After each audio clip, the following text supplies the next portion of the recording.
स्वागत है दोस्तों आपका हमारे इस यूट्यूब चैनल पे। यहाँ सारी नई जॉब अपडेट और नोटिफिकेशन के लिए इस चैनल को लाइक शेयर एंड सब्सक्राइब करना ना भूलें। तो चलिए शुरू करते हैं। जो आज की जॉब नोटिफिकेशन है वो है DSSSB की ओर से, Delhi subordinate service selection board की ओर से। यहाँ पे टोटल 1800 से ज़्यादा वैकेंसी आई है अलग अलग डिपार्टमेंट्स में। तो चलिए देखते हैं इन सब के बारे में। तो जो पहली वैकेंसी आई है वो है टेक्निकल असिस्टेंट की ओर से। यहाँ पर अगर बात करें इस पोस्ट के लिए एजुकेशनल क्वालिफ़िकेशन की, तो जो मिनिमम एजुकेशन क्वालिफ़िकेशन है वो है ग्रेजुएशन। अगर आपके पास ग्रेजुएशन में कोई भी डिग्री है किसी भी ब्रांच से तो आप इस पोस्ट के लिए एलिजिबल होते हैं। और ये टेक्निकल असिस्टेंट की पोस्ट अलग अलग डिपार्टमेंट्स में आई हुई है, तो आप इस चीज़ को मैंने नोटिफिकेशन लिंक में दे रखा है, आप नीचे डिस्क्रिप्शन में उस लिंक को चेक कर सकते हैं। आप वहाँ से जाके नोटिफिकेशन देख सकते हैं। आगे चलते हैं, बात करते हैं अगले पोस्ट की इसमें। तो जो अगला पोस्ट है वो है असिस्टेंट इंजीनियर का, इलेक्ट्रिकल और मैकेनिकल इंजीनियरिंग डिपार्टमेंट में। यहाँ पे जो टोटल पोस्ट्स हैं वो टोटल 14 पोस्ट है। अगर आप category wise detailed seat allocation देखना चाहते हैं तो मैंने लिंक डिस्क्रिप्शन में दे रखा है, आप वहाँ पर जाके category wise detailed seat allocation देख सकते हैं। बात करते हैं इसके एजुकेशनल क्वालिफ़िकेशन की। तो जो एजुकेशनल क्वालिफ़िकेशन रिक्वायर्ड है यहाँ पे वो है, अगर आपके पास इलेक्ट्रिकल या मैकेनिकल इंजीनियरिंग में कोई भी डिग्री है तो आप इस पोस्ट के लिए एलिजिबल होते हैं। आगे चलते हैं, बात करते हैं इसके ग्रेड पे की। तो यहाँ पे आपको 4600 का ग्रेड पे मिलता है और जो एज लिमिट है यहाँ पे वो है 30 साल।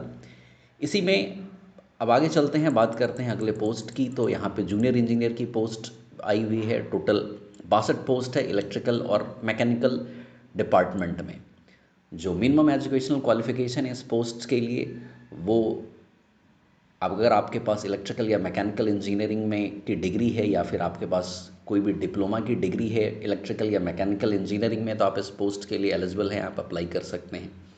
बात करते हैं इसके पे स्केल की। तो जो पे स्केल आपको मिलता है वो 4200 का पे स्केल मिलता है। और अगर बात करते हैं यहाँ पर एज लिमिट की, तो जो एज लिमिट है वो है 30 साल। यहाँ पर आपकी अधिकतम उम्र 30 साल होना चाहिए। और अगर आप SC ST कैटेगरी से बिलोंग करते हैं तो आपको 5 साल का एज रिलैक्सेशन मिलता है यहाँ पे। अगर आप OBC से बिलोंग करते हैं तो आपको यहाँ पे 3 साल का एज रिलैक्सेशन मिलता है।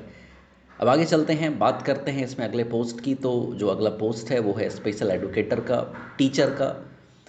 और यहाँ पे जो टोटल वैकेंसी आई है 1126, सबसे ज़्यादा वैकेंसी इसी पोस्ट के लिए इस नोटिफिकेशन में है।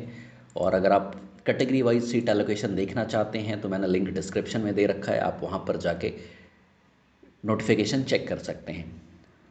आगे चलते हैं, बात करते हैं इसके एजुकेशनल क्वालिफ़िकेशन की। तो जो एजुकेशनल क्वालिफ़िकेशन रिक्वायर्ड है इस पोस्ट के लिए वो, अगर आपने CTET की परीक्षा पास कर रखी है तो आप इस पोस्ट के लिए एलिजिबल होते हैं। और बात करें इसके ग्रेड पे की, तो यहाँ पर जो आपको ग्रेड पे मिलता है वो है 4200 का। अगर बात करें इसके एज लिमिट की, तो आपकी उम्र 30 साल होनी चाहिए इस पोस्ट को अप्लाई करने के लिए, अगर आप जनरल कैटेगरी से बिलोंग करते हैं। चलिए अब बात करते हैं इसके एप्लीकेशन फ़ी की। इस पोस्ट को अप्लाई करने के लिए, तो जो आपको एप्लीकेशन फ़ी लगेगा इस पोस्ट को अप्लाई करने के लिए वो है 100 रुपये। और अगर आप वुमेन हैं या फिर एक्स सर्विसमैन हैं या फिर SC ST PWD कैटेगरी से बिलोंग करते हैं तो आपके लिए कोई भी फ़ी नहीं लगेगा इस पोस्ट को अप्लाई करने के लिए। अगेन आई एम रिपीटिंग, अगर आप लड़की हैं, महिला हैं या फिर आप SC ST PWD कैटेगरी से बिलोंग करते हैं या फिर एक्स सर्विसमैन कैटेगरी से बिलोंग करते हैं यहाँ पे, तो आपके लिए कोई भी फ़ी नहीं लगेगा इन पोस्ट को अप्लाई करने के लिए।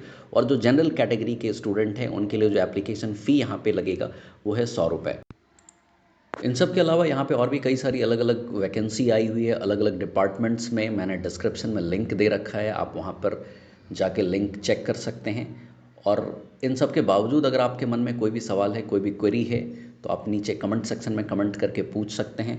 धन्यवाद।